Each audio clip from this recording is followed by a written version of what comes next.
त्यातला इंग्लिशचा paper pattern असा असेल.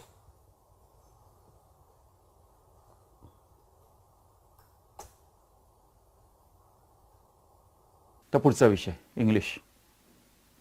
याच्यामध्ये पण मुलांच्याकडनं लिहून घेतलेले जे आहे तर ते बघण्यावरती फोकस हा तुम्ही जास्त ठेवा.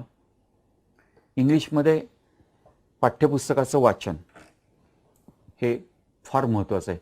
कारण मुलं काय करतात, त्यांना असं वाटतं की अरे सगळं रेडीमेड पॅरेग्राफ असेल तर तो आपल्याला वरती जर का देत असतील आणि त्याच्यावरती आधारित प्रश्न आहेत, मग त्यासाठी पुस्तक कशाला वाचायची गरज आहे. पण नाही, म्हणजे काही मुलं मला अशी माहिती आहेत की कोणता पॅरा दिला आहे हे फक्त पहिल्या 1-2 ओळी वाचून त्यांना कळतं की हा ह्या चॅप्टर धड्यामधला आहे,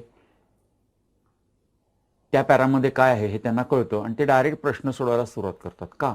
कारण त्यांनी त्याच्यापूर्वी किमान 2-3-4 वेळा पाठ्यपुस्तकाचं वाचन हे केलेलं असतं. म्हणून तुम्ही सुद्धा पाठ्यपुस्तकाचं भरपूर वाचन करा आणि क्वेश्चन पेपर सोडवण्याचा सराव हा प्रत्येकाने भरपूर करायचा आहे.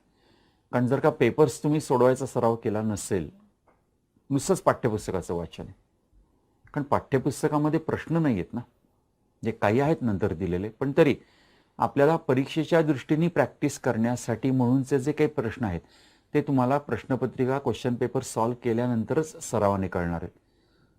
तेव्हा असं लक्षात ठेवा की तुम्ही प्रत्यक्ष बोर्डाच्या परीक्षेला जाण्यापूर्वी प्रत्येक विषयाचे तुमचे किमान 6 ते 8 पेपर्स क्वेश्चन पेपर्स हे सोडून व्हायला पाहिजेत. मग त्यातले मे बी एक, समजा तुम्ही 8 सोडवले, त्यातले एक 2-3 तुम्ही तोंडी सोडवलेत चालतील, पण किमान 4-5 प्रश्नपत्रिका आहेत ना त्या तुमच्या हाताखालनं लिहून गेलेल्या आहेत हे तुम्ही बघायला पाहिजे. आणि हे फक्त इंग्लिश या विषयाला नाही, हे सगळ्याच विषयांना हा नियम लागू आहे. लँग्वेज स्टडी, की तुमच्या इंग्लिशमध्ये लँग्वेज स्टडी हा जो एक सेक्शन पार्ट असतो त्याच्यामध्ये हे एवढे सगळे पॉईंट्स हे कव्हर होतात. जे तुम्ही लँग्वेज स्टडीचा अभ्यास करता म्हणजे ह्या सगळ्या पॉईंट्सचा अभ्यास हा तुम्ही करणार आहात.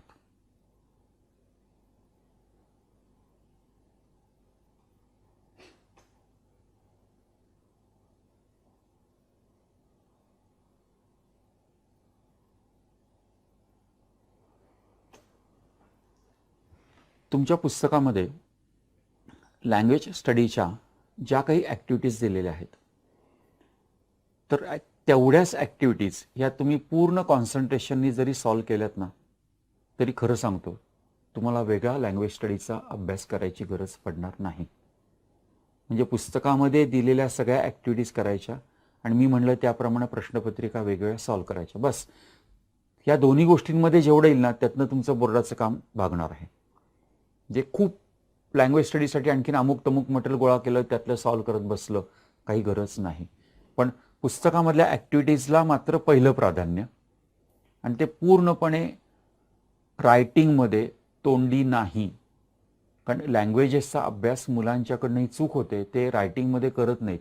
कारण त्यांना वाटतं ह्याचं अमुकचं उत्तर तमुक आहे, ते तोंडी पटकन केलं, कारण लिहिण्याचा कंटाळा ना.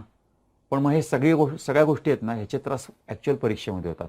मग ते होऊ नये म्हणून लक्षात ठेवा की लँग्वेज स्टडीचा अभ्यास हा रायटिंगमध्ये करायचा आहे. या पद्धतीने ते प्रेझेंटेशन व्हायला पाहिजे.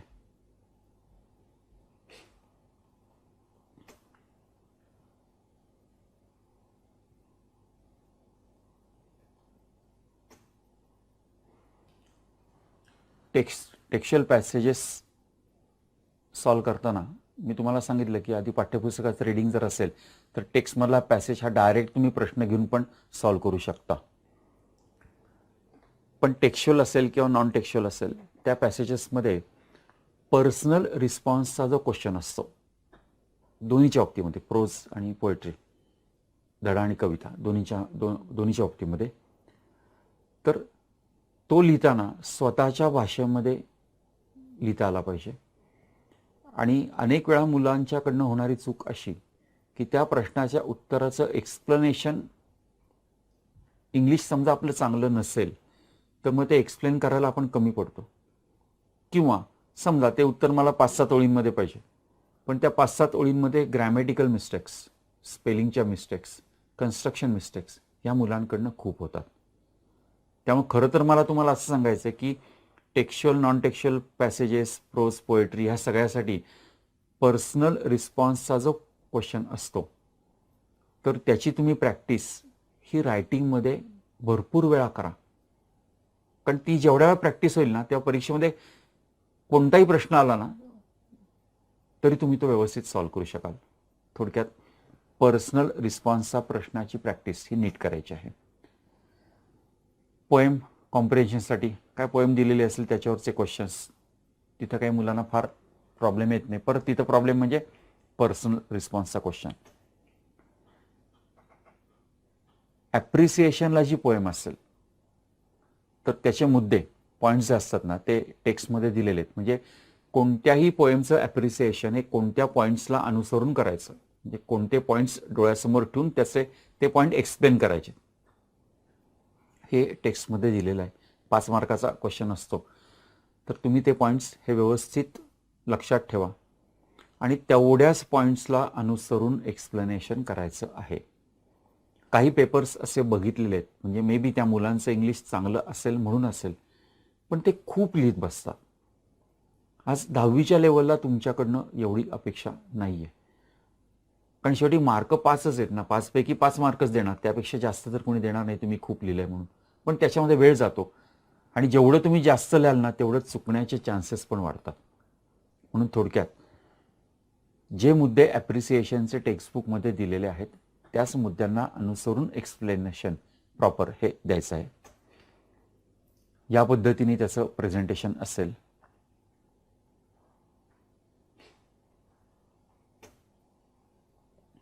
नॉन टेक्स्च्युअल पॅसेज त्याला पण नियम हाच, जो टेक्स्च्युअल पॅसेजला आहे तोच नॉन टेक्स्च्युअल पॅसेजला. फक्त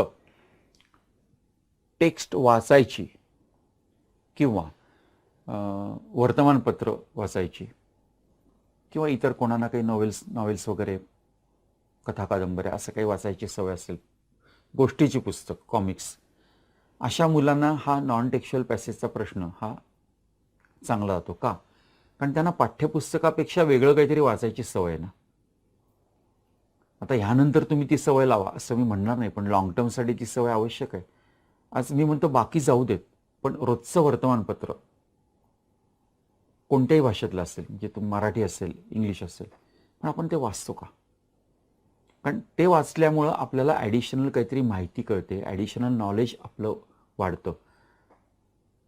आणि आज लँग्वेजेसमध्ये कोणती लँग्वेज असेल, इंग्लिश, मराठी, हिंदी वगैरे, त्या सगळ्या लँग्वेजेसमध्ये आपण निबंध लिहितो किंवा असं रायटिंग स्किलमध्ये एक वेगवेगळे पार्ट लिहितो, साधं पत्र लिहितो आपण. पण मग ते लिहिताना पण आपल्याकडे हे जे ॲडिशनल नॉलेज आहे तेच आपण वापरणार ना तिथं. मग ते नॉलेज वापरण्यासाठी आपण ते कधी ॲक्वायर केले का, घेतले का नॉलेज, म्हणजे आपण असं कधी काही वाचलं होतं का? थोडक्यात ॲडिशनल रीडिंग करायची सवय असेल तर त्यांना हा नॉन टेक्स्च्युअल पॅसेज सॉल्व्ह करणं सोपं जातं. Letter writing. आता लेटर रायटिंगमध्ये आपल्याला माहिती आहे फॉर्मल, इनफॉर्मल दोन्ही प्रकार असतात. ते सॉल्व्ह करताना याप्रमाणे सॉल्व्ह करायचे. 1 साईड अलाइनमेंट, म्हणजे लेफ्ट साईडनी सगळं सुरू करायचं आहे.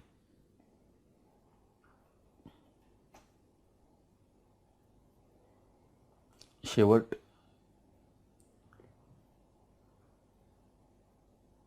युअर सिन्सिअरली असं काहीतरी आणि XYZ, इथं आपण आपलं नाव काही लिहित नाही. Report writing. एकाच पॅरेग्राफमध्ये साधारणतः 20-25 ओळी एवढं उत्तर. Dialogue writing. डायलॉग रायटिंगमध्ये 2-3 प्रकारे प्रश्न विचारला जातो की arrange sentences in proper order.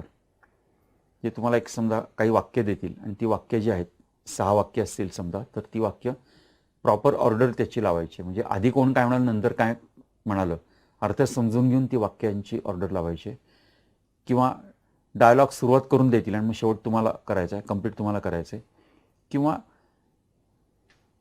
6 meaningful exchanges, म्हणजे समजा 2 जण आहेत, आई आणि मुलगी, मग आई 6 वेळा काय म्हणाली ते आणि मुलगी त्याच्यावर 6 वेळा काय म्हणाली ते, असं दोन्ही तुम्हाला लिहिता यायला पाहिजे. जर का डायलॉग ॲक्च्युअल लिहायची वेळ आली तर त्याचं प्रेझेंटेशन हे याप्रमाणे असावं, 2 कॉलम करून.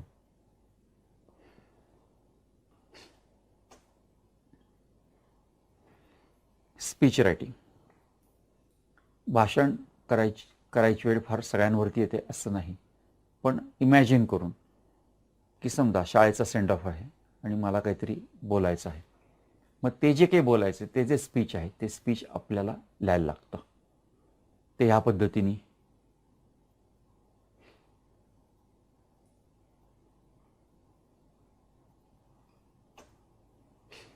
इन्फॉर्मेशन ट्रान्सफर, म्हणजे जी काही इन्फॉर्मेशन दिलेली असेल ती व्हर्बल असेल, नॉन व्हर्बल असेल, एकतर ती पॅरामध्ये पण लिहू शकतो आपण. जी इन्फॉर्मेशन कशी दिलेली आहे त्याच्यावरती डिपेंड करेल, पण अशी एकाच पॅरामध्ये पण आपण लिहू शकणार आहे, किंवा याप्रमाणे 2 साईड 2 कॉलम्स, जे ॲक्च्युअली आपण 2 कॉलम काही ड्रॉ करून आखून करणार नाही आहे, पण ह्या पद्धतीने पण आपण इन्फॉर्मेशन ही